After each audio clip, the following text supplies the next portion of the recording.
You have 3 voicemails. Mrs. Feng, who sells fur in the local street down the road, can create NFT for her fur bowl, right? She can do it as well. I'm just going to become very vulnerable here and share this story, okay? And the reason why I'm being so critical about this is because in 2016, of course, aside from Ethereum and Bitcoin, I bought a bit of Ripple as well. Completely up to you. And then people will just auction and then they'll end up spending $60 million on your stinky socks. Hello there. Welcome to the show where we have the convos about Vietnam, you know. Hello there. Welcome to Convo Comrades, a conversation with the community about Vietnam. On the previous 2 episodes with Andy, our golden guest, we talked all things investment, careers in finance, as well as a heated debate on Bitcoin. On this episode, we're going to talk about NFTs, as well as answering some of our beloved audience questions. All right, Andy, let's move on to this new thing, NFT, right? NFT, what are NFT? Or is it pronounced NFTs? NFT is an acronym for non-fungible tokens. It's a pretty popular concept nowadays, and I think there are a lot of speculators around the space. So Bitcoin, for example, would be considered as fungible, meaning that Long can trade 1 Bitcoin for another from me. So I have a Bitcoin, you have a Bitcoin, we exchange, and then we both would own the exact same thing. Yes. Right? But NFT is like one-of-a-kind trading cards. And that is what non-fungible really means. The ownerships of these assets is managed and tracked on a blockchain like Ethereum. But there are also other blockchains like Flow that, like where these NFTs are managed on. But Ethereum is the most popular one. So similar way how coins are minted and added into the circulations, NFTs tokens are also created or minted by the system. And you can digitalize your asset, your physical asset. So for example, you have a house. Okay. Or let's say you have an art piece. Okay. Or you have a photo. You can digitalize it in the form of a token. It'll be a token that represents the asset and you can trade it online. That's just NFT. So this is physical asset. You can take a physical house and somehow put it into the machine computer. And then you got the Sims.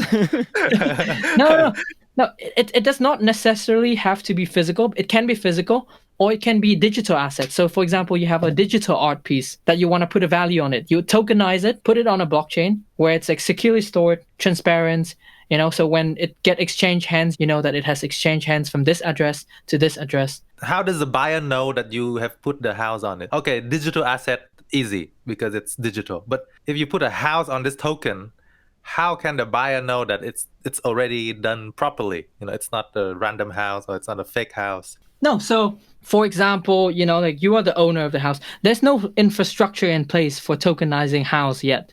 But in a hypothetical scenario where you say, like you have where you are the owner of the house, you want to tokenize it, you want to put it on, a platform where you can trade the house as tokens. You have to submit, your paperwork, prove that you are the owner of the house, and all these records would get stored on the system, so that, people can identify that, this token actually represents the house. It's more of the documents relating to the house and the ownership of the house that gets minted on the network rather than a picture of the house itself. I own this house. So you have to prove. Okay, you have to prove to who? Who do you prove to? There are a lot of, I'm not into this space, so I never minted an NFT before. That there are platforms out there help you mint basically your assets. So it goes on Ethereum, Andy. Yeah. What if, in 5 years' time, Ethereum as a company dies, goes bankrupt? I don't know. Management retires, whatever. It's not functioning anymore. Do all of these NFTs just crash and burn or what happens? No, so there are 2 things to it. So first, there is a possibility for you to transfer NFT from one blockchain to another blockchain. There are infrastructure in place where it's quite interoperable between different blockchains. You can transfer it easily. And the second thing is that Ethereum, although it's controlled by these centralized developers, it's actually these nodes, these verifiers, these computers around the world that handle the transaction. So even if the developers disappear, nodes around the computer that are still running that actually maintain the blockchain. And then I think that's the future of Ethereum. I think the developers eventually, they want to step away from management role of Ethereum infrastructure and make it completely decentralized. But that's the future.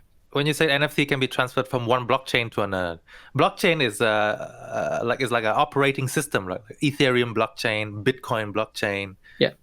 So if Ethereum dies, then you can transfer from Ethereum system to Bitcoin system. For example, and I'm to be honest, I just read this before and I know of this, but I'm not deeply, like educated into this space of minting Bitcoin. Okay, so you invest in NFTs. Why are you investing in NFTs? Yeah, so I do in fact own a few NBA Top Shot moments. And these NBA Top Shots moments are basically, it's like collectibles, basically videos of these basketball players, their highlights in their like games. And NBA Top Shot is basically just an online marketplace where people can buy and sell these collectible highlights that, you can find it all over the internet, everywhere on YouTube. But the difference is that these moments are officially licensed by NBA. And, what I think would be cool, they will roll out a mobile game, which is rumored to be this year, where users can build their NBA like rosters by acquiring NFT moments and then compete in online tournaments and possibly win more scarce NFTs. And these NFTs are like scarce. It's like trading cards. Like, if you remember back when you were in primary school, you probably know that you were collecting these official Yu-Gi-Oh trading cards, right? And then you compete with friends and win more rare cards and then, sell these rare cards. It's this psychology behind collecting that I believe in, which is why I am invested into NFTs. Like human beings are hardwired to collect, and it has always been one of our survival mechanism in one form or another. And basically the act of collecting just aligns with the esteem needs and the self-actualization of ourselves. What does that mean? In other words, these needs provide us the most personal satisfaction, basically. What do you what do you collect, Andy, aside from NBA Top Shots or aside from NFTs? What do you collect? No, so I don't collect, but if I have the money, I would collect, high value items like arts. But it only makes sense to invest in, things that are like really rare and, that I appreciate the value of it. Or, I share the same aesthetic sensibility for it. So but I don't collect things at the moment, but I understand the psychology behind collecting. And so that's why, I'm invested in it. I don't understand the psychology in collecting. At the moment, it seems like you're using the two words interchangeably, collecting and investing. I invest in art, fine. I can do that. I don't collect art. I don't like art. I don't like other collectibles. So the thing is, I want to question that assumption that you made. Humans are hardwired to collect. Where do you get this from? So there's this TED Talk, from a guy called Daniel Kracik. He's a Polish professor in the US, teaches psychiatry, and also he studies about the human brain and human behaviors. And the TED Talks is called Our Brains Are Hardwired to Collect Things. And what he said in there was that basically it's part of the brain, the frontal lobe of how it's built, helps to explain why we collect things the way we are. Right? And what is it then? It's basically this frontal lobes that take signals about values, emotions, and memories, which by studying it helps to explain a lot about collecting behavior. And what he said was that part of art is also a communication between the artist and the viewers so that we can re-experience those emotions in the art pieces. He said that it's an abstract element of the brain that has allowed us to encode and re-experience these series of life that we experience. And people collect as a child. So when I was a child, collecting cards, collecting all these trade cards like Yu-Gi-Oh cards was a big thing for me. And, now it's no longer a thing for me because, I don't see a narrative for me to relate back to that memories, or I don't feel attached to it anymore. But people still do. People still carry all these narratives throughout childhood to their adulthoods because, for example, they collect things that they can relate or, they have a strong attachment to the values that they feel strongly about, or some kind of person that they strongly feel about, or some kind of memories that they feel strongly about. And so for some people, collecting these collectibles or art pieces or trading cards help them eases their security and anxiety about losing that part of their lives. And personally, I'm not a collector and I don't have these stories that can help me relate, but I do understand that that there are people who see values in it. So I invest in a few NFTs and I try to collect a few rare NFTs moments on NBA Top Shots, because I know that it could be of value for someone in the future. In the future, I could be able to resell for profits because a certain group of people or others might see value in them. So this is the future that I'm betting on, But why don't you buy? Why don't you go outside and buy Pokemon cards and Yu-Gi-Oh cards? No, because there are so many of these fake companies, right, that can create these fake Yu-Gi-Oh cards. You cannot distinguish between where's the original one and where's the fake one. But when it's an NFT, everything is recorded on the blockchain transparently. So that's why, NFTs has its value. And so, I'm buying these unique videos that are basically licensed by NBA. And the value that I see in it, which, people might not share the same, but it's just my personal opinion on where I place the value into these NBA Top Shot moments, is I'm betting on the future where this year, potentially, they will be rolling out these games and I could, collect these rare collectibles, participate in this community, participate in these games and, play it just like how I used to play Yu-Gi-Oh cards when I was smaller. Yeah, okay. Well, the counter argument to that, Andy, would be, do you like basketball? Me? Yeah. I do. I do watch basketball. I'm not like a big fan into basketball. Yeah.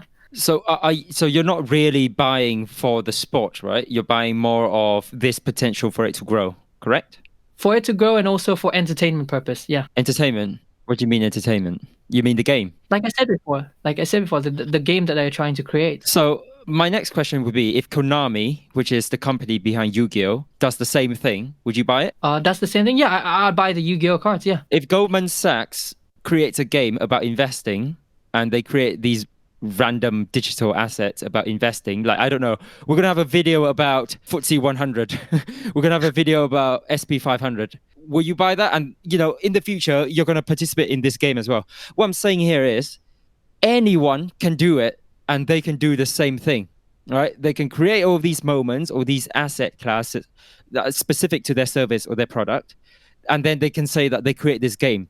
Would you spend that much money again? What exactly are you buying? No, I wouldn't, because just the fact that it's officially licensed by NBA. Well, it's going to be licensed by Goldman Sachs and it's going to be licensed by Konami. No, it's exactly, but it's the narrative behind it that people buys into, the community that that is established within. What community? It's been here for like a few months. What community is this? No. Just because knowing that it's within its NBA license, there's like a network of collectors that are in this. I think the important thing here is, because we're doing a podcast about investing, and like I said right from the start, guys, this is not anything personal, because this is just the way that Andy and I and Long talk, all right? This is exactly how we would sit down in a normal coffee shop and we talk. I've known Andy for 6 or 7 years. Nothing personal about this, but the personalities are very different. I'm very, sort of cautious and realistic, and Andy is very much, at the forefront of disruptive technology, right? So I want to know exactly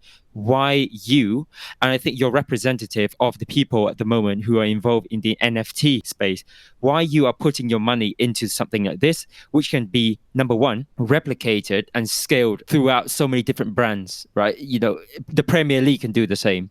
Yu-Gi-Oh can do the same. Pokemon can do the same. So many people can do the same thing. Is it because you're genuinely interested in the technology? Are you interested in the sport and the industry? Or you're just in it early to make a quick buck and then get out? There are elements of, all of these. So I'll be honest that, there are elements where, I would invest in these because I see that, there's a narrative out there that, and a common consensus that can be established where people who are collecting this rare collectibles see the value in it. And so in the future, it might rise in value. And so it's about picking the right collectibles. A lot of people see value in collecting them and would inflate the price in the future. There must also be an element of where, I understand the thing. I understand, what I'm collecting. And there's this entertainment aspect into it that, that I find entertaining or enjoyable by collecting it. There's an element of speculation, and you're hoping that the market will grow, and so when it does in the future, and the true basketball fans out there know that this is legitimate and this is what I can do because I'm a fan of, I don't know, Michael Jordan. I want to buy all the top shots of him, and the market has proven that NFTs are a real and a legit thing. Then they will bid high prices and then buy it off you. I think there's an element of speculating for the future adoption. NFT is like art, right? It's very subjective. Yeah, and I completely agree that there's some elements of speculation here. And that's why, I don't put a tons of money into this. It's a very small fractional amount of my entire portfolio. Yep. I think that's a very important point to make, and especially for listeners who are listening about this new topic, and you might be catching the FOMO as well. But be very responsible with the money and how you handle your finances. Don't just put everything into this. Read into it. Really make sure that you know what you're investing, or at times gambling in. I understand. I'm not a collector myself, but I know like people collect sneakers. Like Nike. Exactly. They share the aesthetic sensibility for it. We might not have that, but other people, they do. So, you might decide to... I think collecting sneakers makes sense. I think collecting handbags makes sense. I think collecting anything physical makes sense. I don't understand collecting a virtual version or digital version of that if you can make 1,000 different types of versions of that on 1,000 different types of blockchains. That I don't understand. You can collect one Nike sneaker, which is the original one, fine. You can collect the Nike sneaker with an NFT on blockchain A. You can collect the same Nike sneaker on a blockchain B or blockchain C, D, E, F, G. That I don't understand. You have the same certificate, but it's just on a different blockchain. And then, the same is applicable to your NBA Top Shot. You can have that video on blockchain A, and then what is stopping NBA from creating the same video on blockchain B, C, D, E, F, G? No, so it doesn't. It's the trust that you have with NBA who license. Okay. So now you have a trust with NBA then. Yeah, so obviously, like if you are true fans of NBA, because they are the ones who issue these NFTs and these tokens, right? Yeah. Exactly. So it's the trust that the true fans have for, whoever they're supporting. And if they break that trust, then, there will be no true fans in the end, right? Not necessarily. I mean, so, if you think of anything physical at the moment, like, I don't know, going back to gold. Yeah. You can't create Gold 2.0, 3.0, 4.0, but you can create the same NFT just on different blockchains. What if I create your NBA Top Shot video on the same blockchain, but then I add an extra 2 seconds at the end? Oh, it's a new NFT now. Do you want to buy that? With 2 more additional seconds of footage? What I'm saying is, because these are things that you can't touch and you can't see, then there are tons of ways that you can combine and compute, and there's tons of permutations and ways that you can make changes to it, and then just brand it as a new NFT again. And that impacts the value of all the other assets, the other NFT assets. Yeah, I'm just gonna say maybe this is something the people using NFT has not realized yet, and so they're buying and buying and buying. Once they realize the point that you just made here, maybe it'll become worthless. Everyone will sell the NFTs. Yeah, so I'm looking at some content creator at the moment. Yeah, they have this photo that they have, okay, and they're putting it on the blockchain and branding it as an NFT. Hey, buy my NFT. You will have the official license or a certificate that shows that you're the owner of my photo or painting, whatever. Right? Yep. It's a digital one. What if I add 1 pixel to it, and then I sell it again? Look, but it comes from you, right? It doesn't come from that particular content creator who the true fans support, right? Yeah. And they would know it immediately, because the reason why they buy these NFTs by these content creators.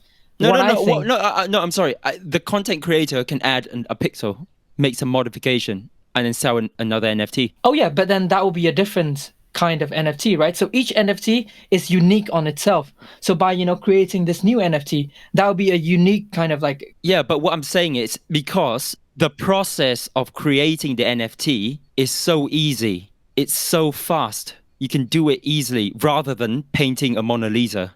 You can't just repaint a Mona Lisa, and you can't just reconstruct the whole narrative around the Mona Lisa, right? Yep, But correct. an NFT, you can just make some modification and put it on the internet again. Then make some more modification and then put it on the internet again. No, but when we are talking about like sport trade cards or like sport collectibles, you cannot it's not a like for like comparison with art pieces, right? So you collect these, for example, let's say you support Manchester United, right? Let's say, unfortunately, I do. let's say Manchester United, they release these players' t-shirts, which can be collectibles, right? And they can, if they decide to release only like 100 of them, that would be rare, right? And you would want it, and it will have value in it. So you're really placing like a lot of trust by saying that like you believe that like there will only be 100 of these t-shirts, there won't be any more, and so that's when the value gets retained. Every year or every day they keep releasing these new like same kind of t-shirts, then there will be no value in it, right?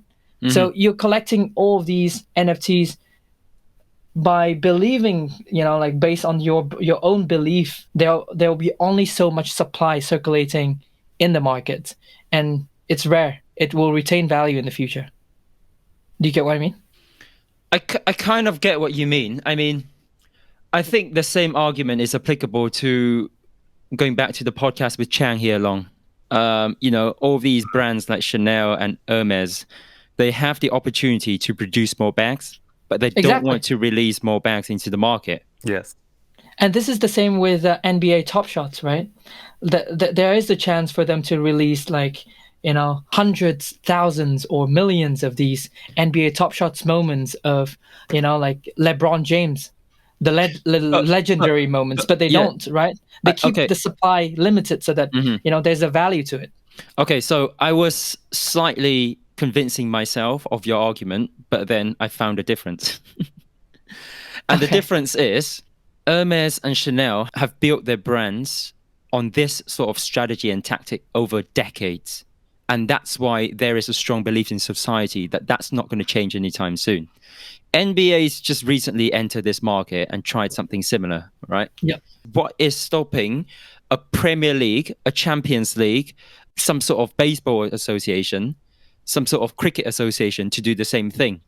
And then what is stopping any other companies out there, for example, an Apple, a Dell, an Amazon, whatever, right? You name it. You name any of the brands. They can do the same thing.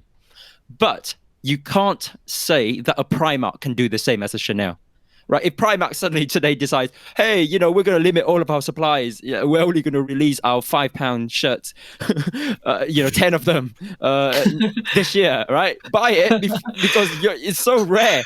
The Primark cannot command that sort of market power like a Chanel and an Hermes because they built their brand over decades. So what I'm saying is, yeah, NBA is trying to do this, but because it's so new, that's why people are jumping on it. But but the other guys can simply do the same thing, and then therefore, wouldn't that lose the value of your NBA Top Shot moments? Because anyone can do it now. Because it's digital, it can just be done. No, so I agree with your point, but my belief is this, right? Like how, how Chanel has a long history of being a luxury brand, right? Yes. And they've built this trust with the consumers. So does NBA, league. They have built this long, established trust with their true fans for years. Now they're just bringing it, they're just bringing a new collectible item online, a virtual collectible item, so it's the trust is still there between the true fans and the NBA Top Shots, and you're right over there that you said that, like maybe tomorrow or, in a few weeks or in a few months, they might decide to release all of these NBA moments on a more frequent basis. They stop capping all of these supplies, they stop making it rare, then then it lose all of its values. But it's a risk that you take on, right? It's what you're betting on. Yeah. And there's a risk to everything that you put your money in, and this is one of those risks. And you just have to. It depends on whether you believe that these NBA leagues or all these other leagues are gonna put a cap, or they're gonna just flood the market with supplies of all these collectibles. Yeah. Well, personally, I don't think NBA is going to do that. They want to come off as premium. They want to come off as high end. Okay. So I don't think they're going to do that. But there is nothing stopping the other organizations, sporting organizations, but also just other brands outside of sports doing the same thing. And when they start jumping on the bandwagon, then all these moments or NFTs from these brands altogether will drop in price because there's so much of them now. That's why other companies can't just become a Chanel or an Hermes. It's difficult to be like that. In a digital world, you can. In a digital world, Mrs. Feng, who sells fur, in the local street down the road, can create NFT for her fur bow, right? She can do it as well in a digital world, right? Yeah. So I'm not saying that you can create NFTs for everything, and then all NFTs will have its value. There'll be only like a certain NFTs, or like a certain group of NFTs that will retain its value over time. And I do think that currently the market is overhyped. And as I said before, there's a lot of these pump and dump scheme and these fake waves. Just like how real estate markets works in Vietnam. Where people pay the others to pump up the price and create these hype in the markets. It's working the same way in NFTs, and you just have to be picky about what exactly you're buying. So there's still an element of brand. You need to look at who's behind the brand that is creating these NFTs. Exactly, and there's a narrative behind it, right? And there's a trust between the true fans and these brands who are creating these NFTs. I mean, look, this is just me to you. I think you just need to be careful with these. It's rosy, it's rainbows and unicorns, and it's, everything is green at the moment. Just make sure you exit it before everything goes red, to be honest, because there's just so many holes in the arguments at the moment regarding NFTs. Yeah, and it's not like I invested a large amount of my portfolio into NFTs. Yeah. It's still a new thing, right? And I completely agree. Like the future is yet to be determined, so I'm not putting much in it either. But in the last podcast episode, we spoke about gambling and trading. I made that distinction, but at the same time, I don't see anything wrong with gambling if you do it responsibly. It can be a harmless fun if you don't make it an addiction. Yeah, that's why it's not illegal. So I completely agree with that. It's kind of like, betting in football, right? It's not illegal, but you just need to do it responsibly. Now, I think it's important to put a value to this so people understand why I think, and I'm not an advocate of this at this point in time. Okay, let's move away from your example, Andy, and we go to an example that has a monetary value to it so that people can understand why I think it's ridiculous at this stage for NFTs and why I'm not an advocate as of now. So there was this painting that was sold for, how much was it? 69 million. 69 million for digital. It's not even a painting, it's like a digital art piece. Correct. And it's online, which you can actually just view if you Google it, right? So it's completely digital. It's like a JPEG file. Yeah. 69 million, someone paid for it just because it was minted on a blockchain and it has the NFT brand to it. Why would anyone pay that much money for this painting? Yeah, so I think, that's a hefty valuation to pay. And personally, I would not pay for that price. Yep. But I mean, there are people who see the value in the story behind it, who, share the same aesthetic sensibilities with the creator of that art piece. He spent literally 5,000 days to create this art piece, like 500 different pieces of art combined together to create this one whole art piece, And it's the unique ownership or unique identity that is attached to this art piece, when you buy the NFT of this art piece, that whoever the buyer was put the value on, right? And, sometimes in 100 years from now, it might be comparable to Mona Lisa. Like, no one knows. They're just people who appreciate the value in it. But I do agree that, the NFT market at the moment is probably in a bubble, because by definition, to create a bubble, you only basically need a broad-based rationale to create a euphoria in the markets. And that's what we're seeing a lot in the NFT markets. There's a lot of euphoria here. There's a lot of FOMO. And there's even this practice that I know of or I heard of where, you actually inflate the price by saying, for example, Long would buy something from me for 1,000 Ethereum and I send Long back 950 Ethereum. And we say that we sold it for a big amount to get the hype up, inflate everything and create these fake waves of price. So FOMO is real, and that's just something that you have to be careful of. But So kind of like your Vietnamese real estate market. exactly. For art pieces, like where NFTs out there are art pieces or collectibles out there that people actually see value in it. They find it aligned with their kind of like aesthetic sensibility, and so that's why they buy into it. But I probably don't have it, but I know that people who appreciate the arts, Yeah, and that's why they buy into it. But all of these digital assets and NFT assets, they range, right? It can be $1,000, which I think is high. Yeah. But depending on the asset, right? It doesn't need to be a painting or an art, to $10,000, to $1 million, to, like you said, how many million that art piece was. One of the important aspects for, like for the audience to grasp here is that the future of NFTs are not just in collectibles and arts. It's also in the way how it is transforming how royalties are paid out to the artists. So, for example, there are currently mechanisms or blockchain out there that has this protocol that allows original creator of the art piece to gain a proportion of the profits or gain a proportion of the royalties for any future transactions that happens on the secondary market, on the resale markets. And that's what makes it revolutionary. So that's number one. So number two, NFT is also transforming the video game industry. What I mean by that is that the power is being shifted from game developers to users, where they can actually monetize these games items. So these games items can be actually minted in the form of NFTs and be used in games. And nowadays, with NFTs, these game items will be an investment. This is thanks to the ability for blockchain issued NFTs to move around between different platforms. It can be transferred between different virtual worlds. For example, Andy, you're a gamer. You're not a developer. You're not creating any weapons in there. Exactly. I don't get it. How are you going to monetize your own items? I don't get it. You can basically buy an item. There are these platforms on the internet.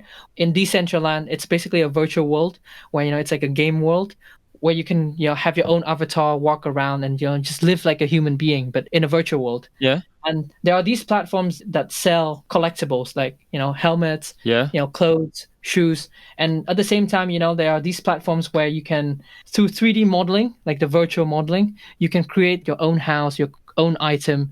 People with graphic design skills can create their own NFTs and, just sell it or monetize it, advertise it, put the stories behind it, and then sell it to people.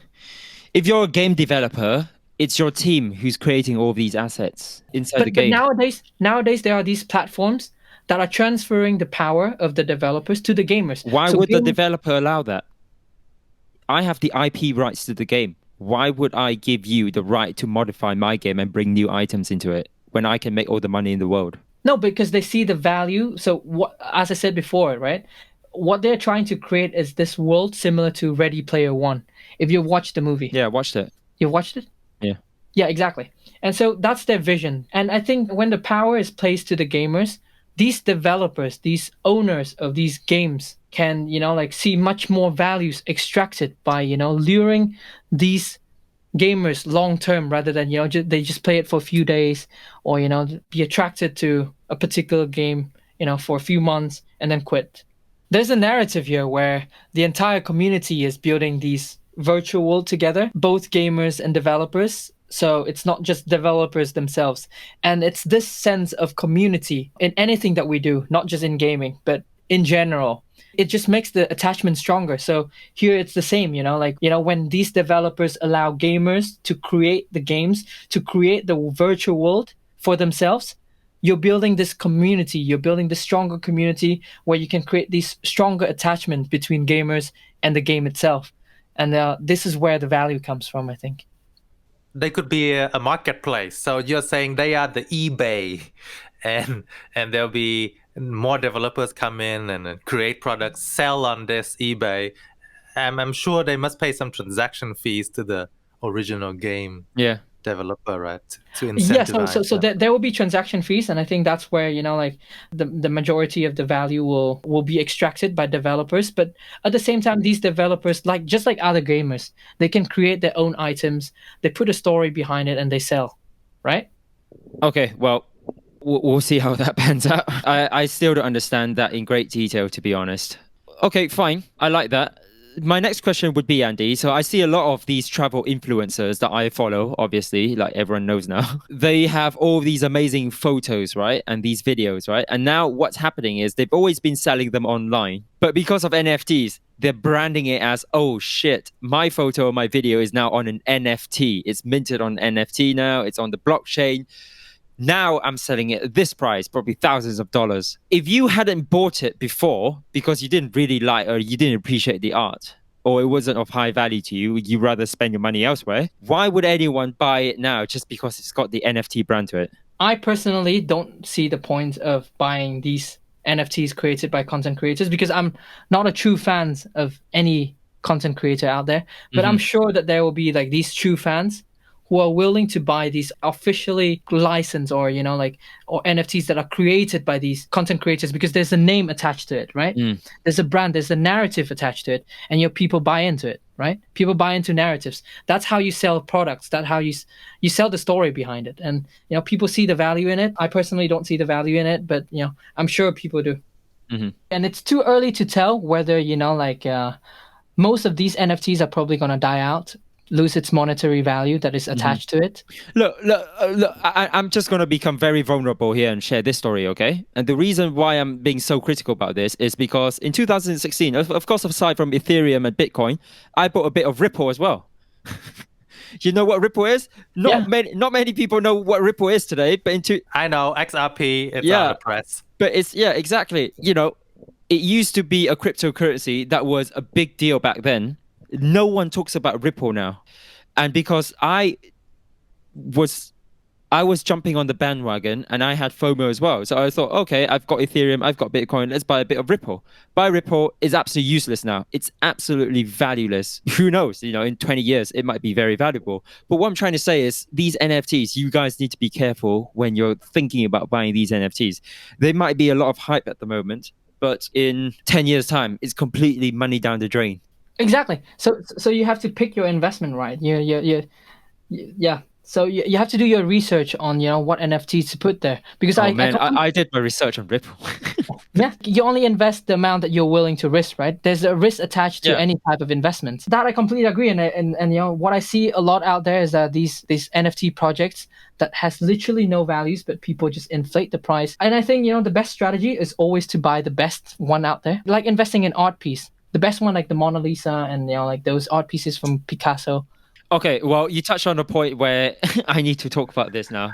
So, people compare NFT art pieces and, those on the blockchain at the moment to the Mona Lisas and the Picassos. There's a huge flaw in the argument here. Do you know what that is? No, yes. So you might think that, by buying a physical art piece, you can hang it on your wall, you can display it, right? With NFTs, you're basically buying something that, you probably, tuck it somewhere on your computer or, on some kind of platform and never touch it again. Yeah. Is that what you're saying? Is that what you're saying? It's not, but it's one of the two things. Okay. We're going to go into a long conversation now. Okay. Sorry, go ahead. I'm not trying to make a like for like comparison here. All I'm trying to say is basically, if you invest in the best NFTs out there, licensed by a trusted provider, by trusted creator, there's a high chance that, the value will always stay with the best products out there. But obviously you pay a bit of price to get your hands in these products, but it will pay off in the future. Andy, do you know that the Polaroid used to be a very trusted provider, used to be top in the market? Is it still relevant now? Kodak used to be relevant as well. Used to be. Is it relevant now? So what I'm saying is it seems to be the best in the market at the moment because it's a nascent market. It's so early in its stage. But so can you say with any companies these days, when you invest in any companies, they can go bankrupt the next day. I technology agree. is evolving at a pace that, it's so fast. I completely agree with that. What I'm saying here is you can't compare that to a Picasso or Mona Lisa that has stood the test of time over centuries. This is a new thing. And if you're interested in, new revolutionary thing and want to get in early, then you might place a small bet on it, but obviously, it's not time tested, so there's a high risk involved in it. I'm not denying that there's a high risk involved in it, and so that's why, just personally, I'd still own a bit of it because, why not? The only problem I have with NFT is because it's so unique. And so how do you determine its fair value in order to buy and sell? Let's say you see some price that it's listed. Can you haggle? What if the price too much? No, it's like an auction law. Exactly. At least that's from my understanding. You can create, you can put your stinky socks up there on the NFT and you can sell it, and you can put it as $10 at the starting point, or you can say that it's $1,000. It's up to you. It's completely up to you. And then people will just auction, and then they'll end up spending $60 million on your stinky socks. Buying NFT is like buying an art piece, right? It's very personal. The value that you put on an art piece is very personal to you. It's really hard to measure. I would disagree with that simply because, I'm sorry, I'm being very difficult in this podcast here, but I would disagree with that simply because art pieces, for example, the ones that you're talking about, the Mona Lisas and the Picasso, there is an ecosystem of narrative around it. It's symbolic of a country, for example, the Mona Lisa to France and to Paris, right? It's much bigger than that. It's on literature. It's on different stories, folks, laws. It's been taught at school. It's so much wider than just a painting. Whereas 69 million or how many $1 million for that digital art piece, I know there's some sort of story. Pales in comparison to the Mona Lisa. So the value of that is much broader than how you perceive it. It's how everyone around you perceives it and how time and history perceives it. And that's something that NFTs cannot replicate at this stage. Yeah, so objectively speaking, what you're saying is right? But what I'm saying is basically this. It's, for example, Mona Lisa. It's I'm not sure what's the exact value in 2021, but I know that the most recent valuation in 2019 or 2018, it was valued at around 150 million. But I personally... Only 150 million for the Mona Lisa? That art piece, the NFT art piece, was like 60 something million. So you're telling me that around 3 of those, then you can buy the Mona Lisa, the most iconic art piece in the world. In 2019, it was valued at $850 million. Yeah. In 2019, Mona Lisa was valued at $850. Okay. And 50 million. That sounds about right. Yep. Personally, I don't think I'd put that value in there because I cannot relate to the stories. I cannot relate to the narratives behind it. So it's very personal. That's what I'm saying, because it's art is a completely personal thing. Like, I'm not trying to deny the fact that, like there's a whole consensus, there's a whole, historical system, or, there's a whole historical narratives out there that helps to back the value of the Mona Lisa art piece. It's just that personally, I don't think I'd pay that much for the art piece because I just can't relate. I can't relate to the story. I cannot relate to the narratives. It's very personal. Then it goes back to your NBA top shops. I don't understand how you can relate to NBA when you don't even watch NBA. You don't like basketball that much. That's why it goes back to, I think, Long's point earlier. Speculation. Yeah, exactly. Jumping on the NFT because of speculation, but of course doing it sensibly because you're not investing all of your money into it. All right, so Andy, master investor, investment guru. Disclaimer, we're not responsible for your losses. We have some questions here from our audience. And the first question is from, I'm sorry if I'm pronouncing this wrong, Cannot Underground Chi. And the question reads... Wait, I'm sorry. Did you just say underground? It's underscore. Did I say underground? Yes, you said underground. The question is from Cannot Underscore Chi. And it reads, even I try lots of ways, but I cannot control my outcome. Cry, cry. Please help me. So... how would you interpret this question? It's not even answer the question, it's interpret the question.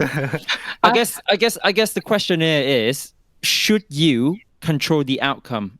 Because as part of investing, are you even able to control the outcome? What do you think? No, so as I said before, it's probabilistic, right? You cannot control the outcome. But what you can do is minimize the risk, minimize your exposure such that, you're comfortable with the risk that you're taking. It's the money management. It's the process that leads to the outcome that is important in investing rather than the outcome itself. I think the outcome is pretty important, but yes, I agree with that. Oh no! Yeah, you cannot do anything. Obviously, the outcome is important, but you cannot determine the outcome with certainty, right? Yep. I like it. So I think you can control the probability of the outcome. You can't control the outcome. Yes. Yes. I agree. Okay. Okay, next question is from Jin.Pumpkin. What is the best way to save during your 20s? The best way to save. Yes. Just minimize your expense, but then there's a very thin line between minimize your expense and like still have the quality of life that bring you fulfillment, the happiness that you experience at the present. Only you can determine yourself, like what is the optimum point for you. No one can pinpoint the exact amount of, like how much you should save a month, how much you should invest a month. It really depends on, like what brings you fulfillment and, like what kind of living standard or what kind of lifestyle that brings you fulfillment. And you it's a balancing act between, like living a life that you're comfortable and also saving your expenses without suffering, without, like starving. I'd like to add the strategy that I have been incorporating in saving and share with you guys. Also with Jin.Pumpkin. So the way that I approach this is setting my goals first. What do I want in life? What's the lifestyle I want later on? Touching on that point that you said, Andy, what's your purpose? And if I work towards that purpose, then how much should I save each month? What are my options of saving or investing? If I put money here, then I get 5%. If I put money in stocks, then I get 10%. Will it help me achieve that goal that I set in the beginning?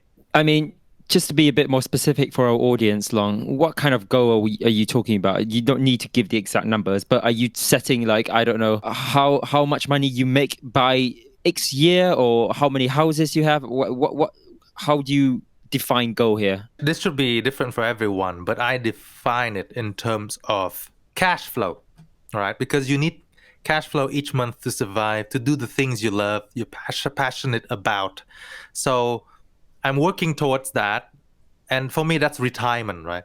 Retirement is when I don't have to actively work for money and I could earn a passive cash flow each month that would fund my activities. That's my goal. I set a number of pounds or dollars per month that I want to achieve by a certain years of age. So let's say 60 years old, I want X dollars per month. How do I achieve that without working at 60 years old? That's for me is a goal. You can have a different form of goal, but I think it's important to have a goal. From that goal, then I lay down the options. Okay, I have stock, I have crypto, I have NFTs, different things, traditional, disruptive ways of investing.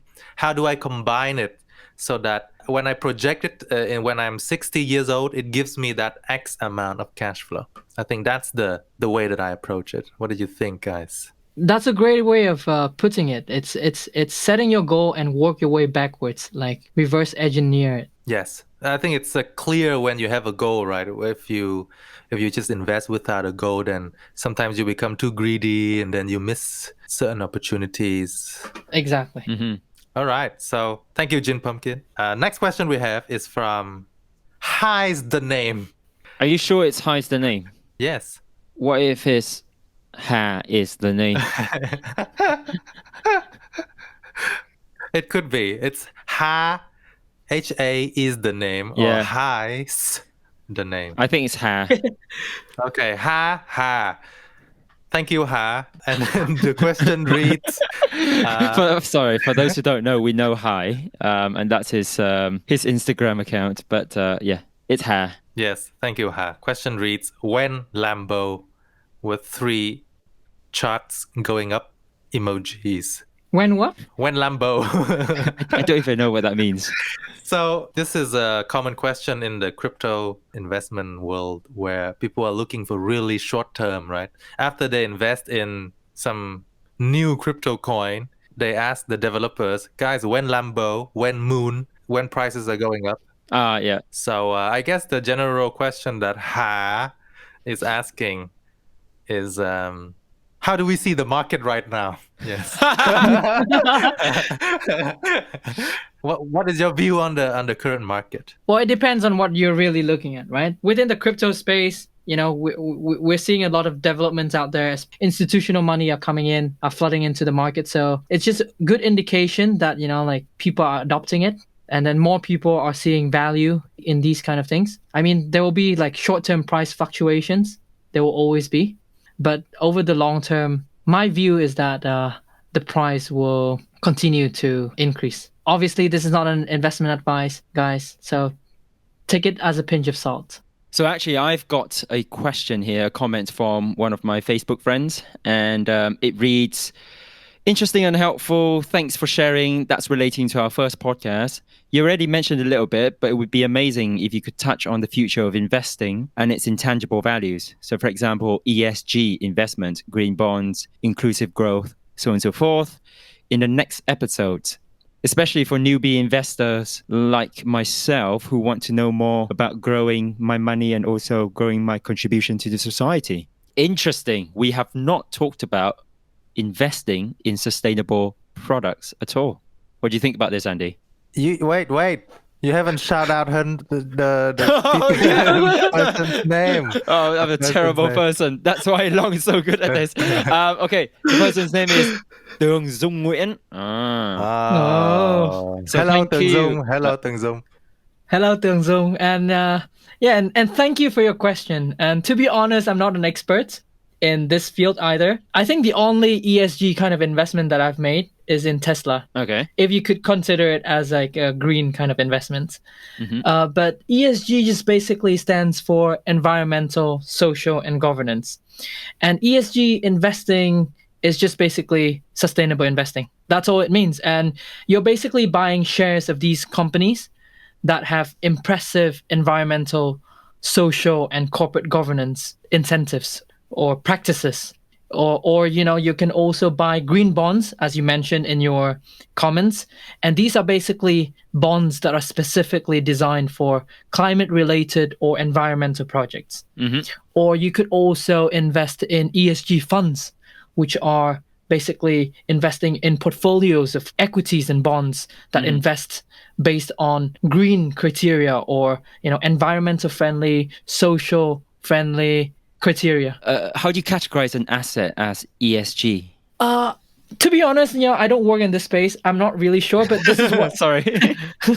So, but I think that there are certainly criteria that you have to meet. Just like how companies these days they have certain sustainability criteria in order to be qualified or be awarded with these sustainability awards, right? And so you would have the same kind of criteria here that companies must hit in terms of social responsibility, corporate responsibility, in order to be qualified as an ESG investment, I think. Well, let's move a little bit away from the technicalities then. So assuming that we understand how these things are categorized and classified, it's interesting that Tường Dung raised this point simply because it seems like, if you're investing in this with this sort of angle, then you're moving away from the traditional way of thinking of investments and investing to only make profit.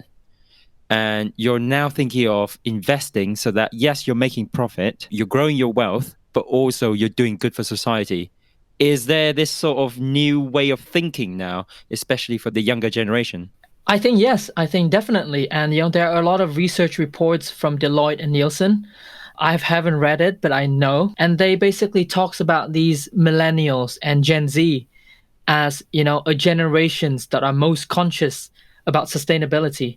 And there are also these statistics where it shows, like these generations, millennials compared to the baby boomers, nowadays care more about, picking fund managers who has ESG as their top kind of like criteria in terms of investing. And I think, it's growing to be a popular trend. COVID-19 has, further amplified this trend because, people are seeing the parallels between such an unforeseen disaster, the impacts of COVID-19 has caused.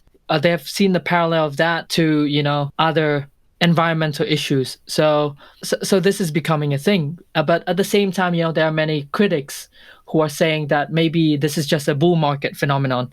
And what that means is that basically there are easy capital these days, with low interest rates, banks are printing money, there are more money in the markets.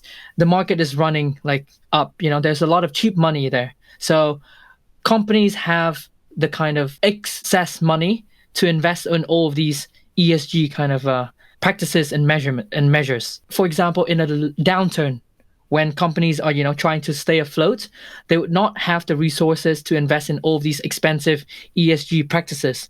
And at that point, then, ESG would be deprioritized.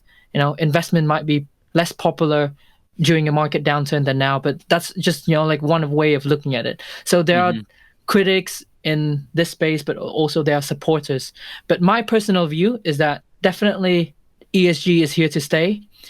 Companies worldwide are now standardizing their ESG policies.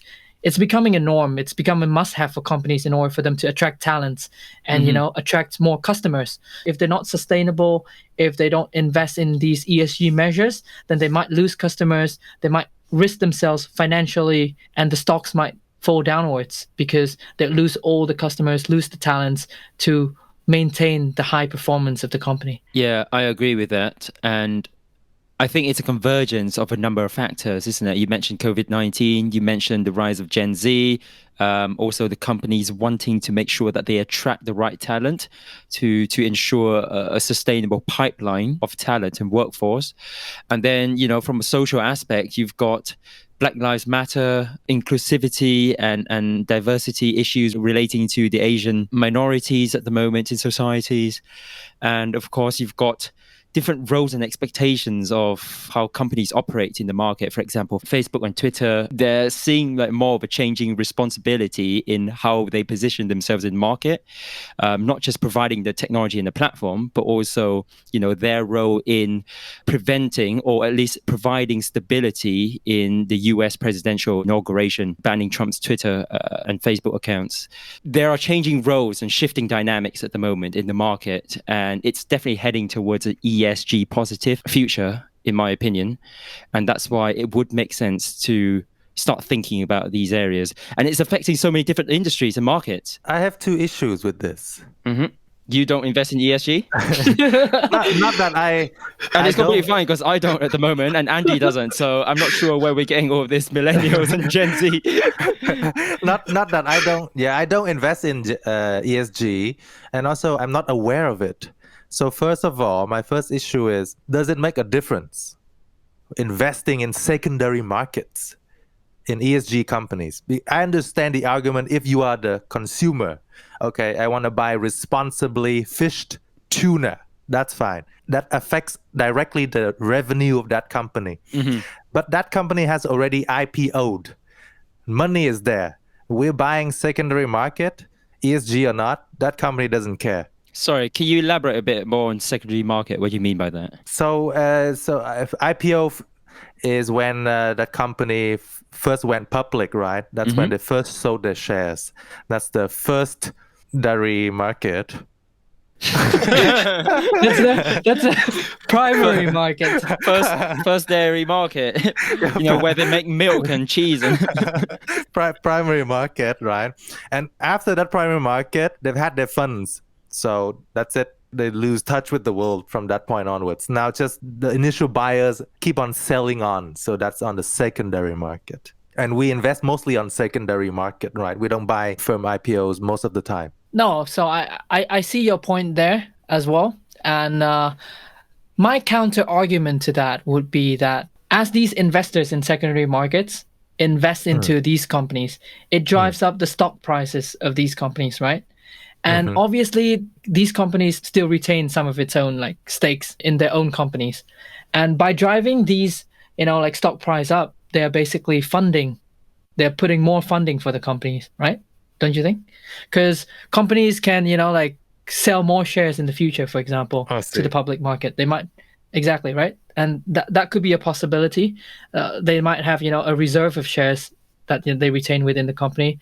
And if the price goes up to, I don't know, to a point where, they feel comfortable to raise more funds by selling more shares into the market, then they could do so. Yeah, because management is also remunerated on shares as well. Exactly. And then also by investing in ESG, you are just raising awareness that the companies have more incentives now to invest in environmental friendly and social responsibility kind of like measures. I mean, So- at the moment, to be honest, ESG is relatively fluffy, but is gaining more traction and is gaining more solidification in terms of the framework and the understanding. And that's also accelerated by policies, right? You've got net zero, for example, so many different companies committing to achieving net zero by whatever year, right? There is more narrative around it. There's more work around it, especially, in the area of business consulting, which is the area that I do. There's a lot of work that's being done at the moment. So clients are thinking about this. It's not something that they're brushing to the side and it's just a reporting task traditionally. It's actually something now that is being heavily discussed.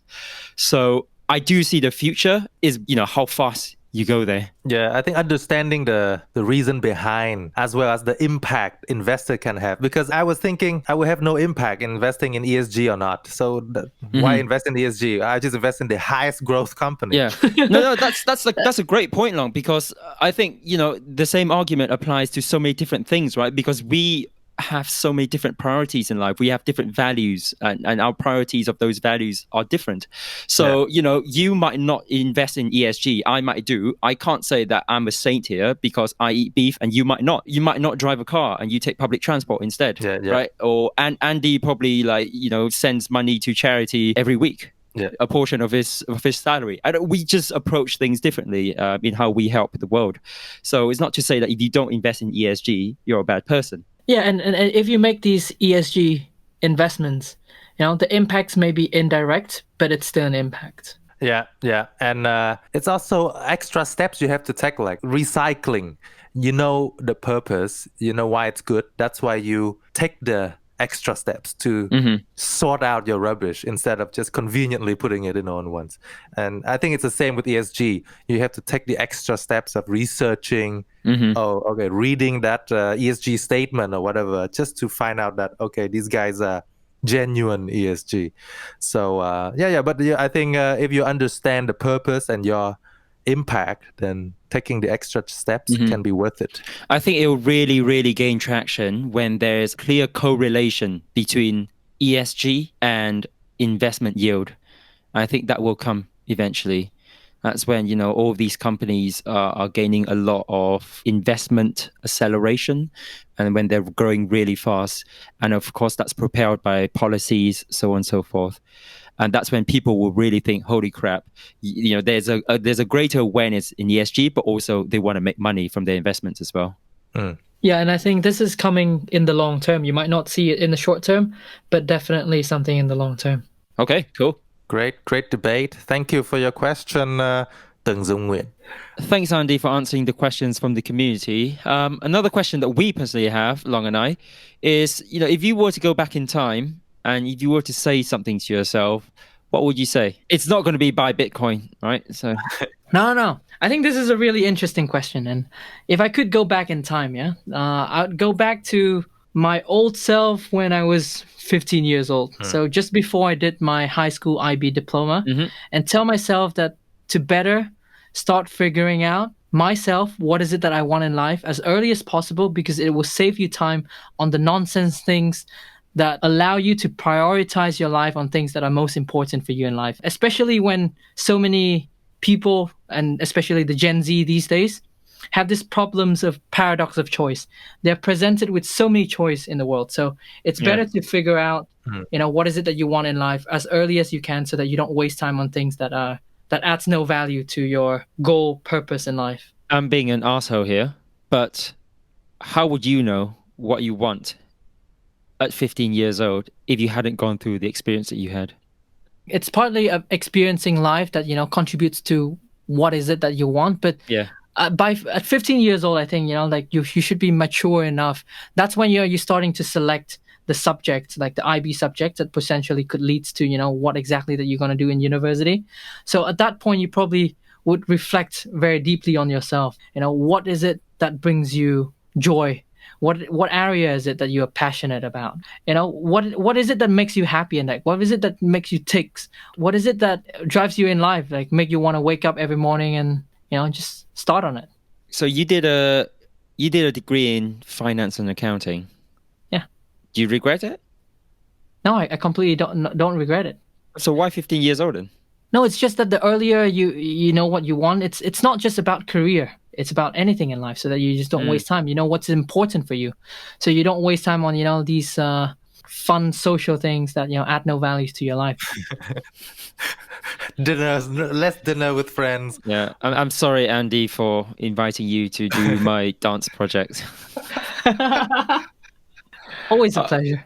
Okay, so another question that we have is, if you were to recommend a guest to be on the show, who would you recommend? A guest on the show, I think I would recommend my housemate, whose name is Kai. He's really into investing, and he has a very unique character which you would be interested in getting to know. And yeah, I'd be interested to hear what he says, his view on various type of investments and money management. He works at Goldman Sachs. That would be an interesting guest to invite on the show. He would have a lot to say.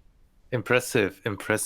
Thank you for your suggestions. Okay, well, thanks, Andy, for answering the questions. So I think it's a good time to wrap up now. We talked about so many different topics, from your passion in investing, right from the very first episode, all the way to different careers in investing. And then we talked extensively and at times with a high degree of heated intensity about Bitcoin, cryptocurrency and NFTs. The most important thing is we have this discussion and we have the debate so that everyone can have an informed decision when they're managing their money. So thank you so much for attending the podcast and becoming our golden guest for today.